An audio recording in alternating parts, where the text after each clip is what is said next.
Estamos en Siempre Viva en Vivo, único programa radial de la diversidad sexual y el VIH-Sida en Chile. Desde acá, desde los micrófonos Sexo Diverso, tu amigo, el periodista y activista Víctor Hugo Robles, el Che de los gays, agradeciendo a todos los que apoyan esta loca iniciativa, esta loca esquina radial en el 102.5 del dial FM.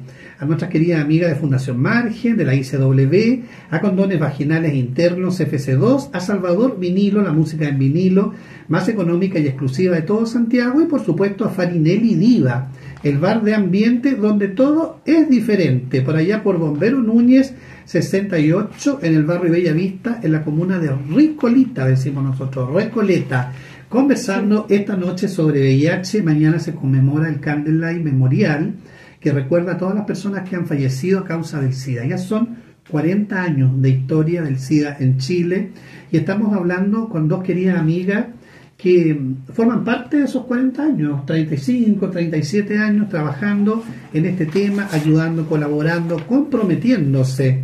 Estamos con Ana María San Martín, ella es enfermera experta en salud pública, ex jefa del programa de VIH en 3 oportunidades, gobiernos distintos, directora nacional de enfermería y una muy comprometida y también la primera piedra de organizaciones sociales comunitarias. También con Blanca Campo, médico dermatóloga, experta en salud pública y VIH, integrante también del primer equipo de VIH el año 1988.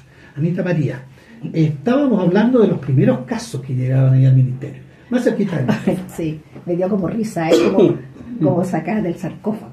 ¿Qué decían las autoridades? Estamos hablando también, no creo que haya estado el ministro con Pinochet ahí analizando, digamos, qué hacemos con el SIDA. Más bien eran ustedes las que estaban ahí, ¿no? Estaban avanzando y avanzando a veces, tal vez, sin preguntar mucho, ¿no? Mira, en ese momento que estaba el doctor Giaconi era un ministro y fue funcionario anteriormente del mismo ministerio en planificación.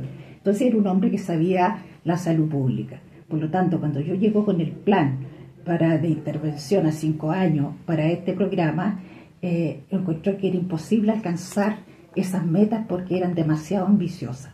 Yo le dije, por favor, me dejara que esta cosa iba a funcionar, y gracias a Dios funcionó y lo aceptaron. O sea, no era que lo aceptaban, ya estaba funcionando, porque toda la vida yo actué, lo pensaba y lo hacía. No con mucha retroalimentación de autoridad, porque después yo les presentaba las cosas hechas. Y así pasó con el subsecretario, que también un médico excelente, el doctor Schuster, salubrista, pediatra, que también entendió inmediatamente la importancia. Claro que en su primer momento no visualizaban este problema de enfermedad de transmisión sexual como una posible epidemia que podría afectar al país. Quienes se incorporaron posteriormente al grupo de prioritarios de los HCH y todo, fue las trabajadoras sexuales, que tomaron su bandera de lucha y el condón como una herramienta de trabajo. Y empezamos inmediatamente a hacer cartillas para ambas poblaciones, y me llevé a un grupo de chiquillos HCH para que ellos me hicieran los contenidos de las cartillas, porque ellos me enseñaron, fueron mis profesores en el tema de sexualidad, porque se desconocía mucho, no había escrito sobre el tema en esos momentos, y por lo tanto yo aprendí mucho. Bueno, ahí dice la historia, cuenta la historia, aquí se decía en Chile, de que ustedes a través del programa organizaron las primeras reuniones en un departamento en la calle Elisa Cole, y ese es el origen de lo que ahora es la Corporación Chilena de Prevención del SIDA. A ellos no les gusta reconocer mucho eso, pero fueron ustedes, Ana María San Martín, quien impulsó esas conversaciones, esos diálogos, ese compartir información que no había, era todo en inglés, venía de Estados Unidos, y así nace después lo que se transforma en una organización comunitaria, la primera. Sí, después de esas reuniones se formó la primera organización de personas VIH, o sea, personas HCH, y Sergio León fue su presidente, el primer presidente de la corporación, y arrendé una casa a mi nombre, El Porvenir, para hacer educación, y yo iba en las noches a hacer educación para formar grupos de pares, para que entre la misma población se fuera informando y capacitando y todo eso. Así que resultó bastante bueno. Hay que hablar con Carabineros y hacer toda la logística. Voy a hablar con el general de para que no creyeran que era el Frente Patriótico organizándose. De seguridad. Y fue realmente muy amable. Me presenté como la encargada del programa y que necesitaba que no me fueran a molestar a las personas que entraban a esa casa porque era una casa de educación y no era política. Claro, pues ahí llegaban homosexuales, travestis, me imagino. Estamos en Siempre Viva, mucha diversidad. Estamos en Siempre Viva en Vivo de Radio Universidad de Chile conversando sobre VIH en los primeros casos, en las primeras aproximaciones con Ana María San Martín y la doctora Blanca Campo. Víctor Hugo, imagínate cuando yo ingreso al programa y empiezo a ir a hacer estas capacitaciones que eran como los sábados en la noche. Mi marido médico y mis hijos que estaban todavía chicos, y que yo saliera los sábados en la noche, alguna cosa casi clandestina, hacer esto fue algo especial. Ya, imagínate, ya se acaba, y con mucho gusto porque los chiquillos en esa época eran muy agradecidos todo lo que le pudiéramos dar. Y con respecto a las trabajadoras sexuales, nos dimos cuenta con Anita en el ministerio, conversando con las chiquillas, de que las maltrataban a veces los carabineros, por los cuales siento mucho respeto, pero que no eran de repente respetadas. Entonces con Anita, que tuvo en ese momento nuestro jefe, tuvimos algo de oposición, porque dijimos, no, le hicimos una cartilla que decía por qué las pueden detener y por qué no las pueden detener. Y así empezamos a empoderar de a poco a las niñas hasta llegar a lo que Anita decía, como organizarlas ya en una cosa comunitaria. Pero primero a no aceptar ningún maltrato, y por otro lado también capacitar a los carabineros para decirle de qué se trata. Claro, bueno, en ese tiempo existía el control sanitario, ¿no? Y la policía sentía que tenía ese poder. En los servicios de salud, en los hospitales, había lo que se llamaba un centro de TS, y ahí se controlaban entonces las personas que ejercían el comercio sexual.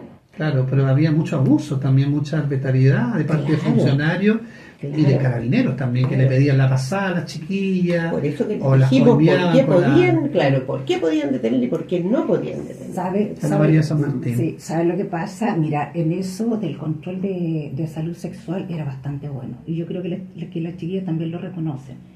Otra cosa era lo que hacía, ¿cómo que se llama? Carabineros, investigaciones que se aprovechaban de eso como para poder ellos hacer un abuso de poder. Algunos, porque no era la institución, sino que algunas personas. Y entonces, ¿cómo que se llama? Se habló con ellos, se le hicieron, incluso las chiquillas, las mismas trabajadoras sexuales empezaron a hacer talleres a los carabineros. Lo mismo que las organizaciones de la diversidad sexual, fuimos a hacer talleres en los servicios de salud sobre humanización de la atención. Imagínate en esos años. Educando. Claro, humanización de la atención. ¿Cómo me gustaría que me trataran a mí si yo estuviera en esta condición?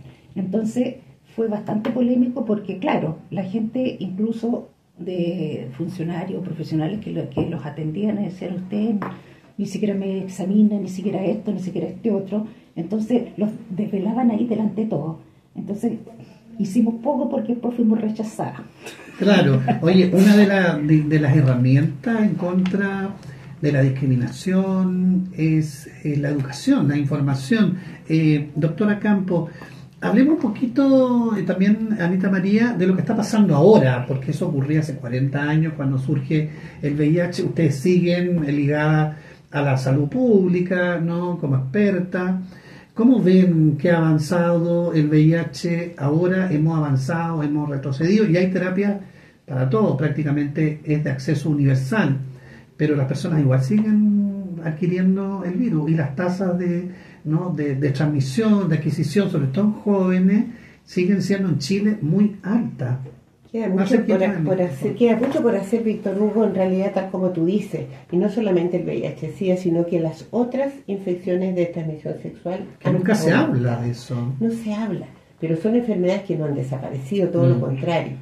Es un problema la prevención, por cuanto una persona, por ejemplo, los chiquillos jóvenes, si una persona está con trago y además ahora con droga, ¿cómo le dices tú, sabes qué? Tiene que usar condón cada vez que tenga una relación? Entonces es muy difícil educar para la prevención a los jóvenes. Creo que falta mucho por hacer. En esa época se hablaba de las inserciones curriculares, pero hasta no solamente, nosotros creo que tuvimos mucho apoyo en las autoridades en esa época, pero después con otras autoridades ya de otros gobiernos también hubo problemas porque la gente no le gusta meterse a los políticos en temas que son peliagudos. Y la educación sexual, lamentablemente, aunque debería ser una prioridad desde los infantes, ¿cierto? Desde la educación preescolar, todavía se le tiene prejuicio. Y me preocupa la juventud, por lo que yo te decía. Cada vez más hay droga, alcohol. ¿Cómo le dices tú a alguien que se cuide en ese sentido? Afortunadamente ahora hay tratamientos de cosas. Claro, bueno, de hecho ahora se organizan fiestas sexuales de personas de la diversidad sexual donde se consumen droga y se tiene sexo muchas veces sin prevención. Vamos a hacer un programa, vamos a entrevistar a expertos de esto que se llama el Chensec, ¿no? Que son las fiestas sexuales Vamos a hacer un programa también, las vamos a volver a invitar para hablar de las ITS, de la gonorrea, de la sífilis, el chancro. Nunca se habla de eso, es necesario hablar de eso, del herpes genital. De hecho, cuando se habla de VIH, ITS, se habla casi de VIH, pero ITS no, capo. ¿Sabes lo que pasa? Ana María San Martín. Mira, desde el comienzo de los tiempos, que simultáneamente como se hacía material educativo para el VIH, se hacía también para la ITS. Y yo hice un manual preventivo en esos tiempos de todas las infecciones de transmisión sexual y con todas sus áreas. Y también hice uno para el personal técnico auxiliar de enfermería para que ellos pudieran también estar haciendo educación, para profesionales y para técnicos. Pero como las ITS no venden, como tienen la mayoría de tratamiento, por lo tanto no hay mucha desinformación. No llama mucho la atención. Pero ahora, ¿cuál es el tema? Yo encuentro que estamos en una etapa maravillosa en la prevención. Es la prevención secundaria en la cual hay en este momento tratamientos preventivos inyectables que duran 2 meses. Que es como la última chupada del mate, como se diría en la última chupada del mate. Viene ahora. Pero no es para todo, pues hay que estar solamente en el hospital militar, pues. No. Este tratamiento, yo te digo porque yo estoy aplicando tratamiento en el área privada, inyectando a pacientes. Pero también se acaba de aprobar este PrEP inyectable que dura 2 meses. Hay un PrEP inyectable, son para las personas que son VIH negativas. Claro, para las personas sanas que se pueden prevenir con una inyección, les dura 2 meses y lamentablemente este check, debe ser no caro, sé cuánto, eso. El Chensec, que son las fiestas sexuales. El Chensec, o sea, puede ser hacerlo así. Yo tuve en el ministerio una reunión de Chensec con todos los expertos y la gente para saber en cómo podíamos prevenir. Y la única forma es inyectable. Claro. Bueno, ahora hubo un estudio en el Ministerio de Salud, se enteró la prensa, la derecha más retrógrada, y se suspendió el estudio. Nos quedan unos minutitos cortitos. ¿Qué les gustaría decirle, doctora Campos, en este homenaje que le estamos haciendo? También ustedes están invitados mañana lunes a Fundación Margen, organizada por la ICW también, y Margen y Belona, y este programa Siempre Viva en Vivo, en homenaje a las personas que ya han fallecido a causa del SIDA. En primer lugar, yo diría que tenemos que homenajear a las personas que fallecieron a causa de una enfermedad desconocida y sin tratamiento por mucho tiempo. Es un sentimiento de pesar y de decir, ¿por qué no fue ahora? ¿Por qué no les tocó esto? Pero como muchas enfermedades, la medicina es así. La gente antes se moría de tuberculosis, se moría hasta de sífilis, habían complicaciones que podían ser mortales. Entonces ha sido la evolución de la ciencia, y lamentar y recordar a las personas que se fueron antes de que se desarrollara todo esto, y que ellos en parte nos ayudaron a entender una enfermedad que fue mortal durante muchos años. Ana María San Martín. A mí me gustaría decir que estas nuevas terapias se pueden bajar al mismo nivel, digamos, de las pastillas, en cuanto a precio, a costo. Y yo creo que cuando tú miras ese tratamiento, evita el abandono del tratamiento, evita la venta de medicamentos, evita evita que las personas de la ruralidad o de otros, de islas, etcétera, puedan tener ese acceso sin mayores complejidades. Y por otro lado, la comorbilidad. Hay tantos problemas gástricos y etcétera que sabemos sobre cierto este tratamiento a través de las pastillas, que si van evolucionando estas nuevas, ¿por qué no se incorporan? Cuando yo hago un estudio de costo-efectividad, por favor, estamos hablando de salud pública. O sea, la prevención, la medicación es ganar vida y es también ahorrar dinero. Es mejor una persona que previene a una persona que tiene que tratarla después, eso es mucho más caro. Muchísimas gracias, Ana María San Martín, doctora Campos, chiquillas, como les digo yo, compañera y compañeros de este programa. No se vaya, que todavía nos quedan los saludos aquí en tu programa Siempre Viva en Vivo. Siempre viva, nunca en viva.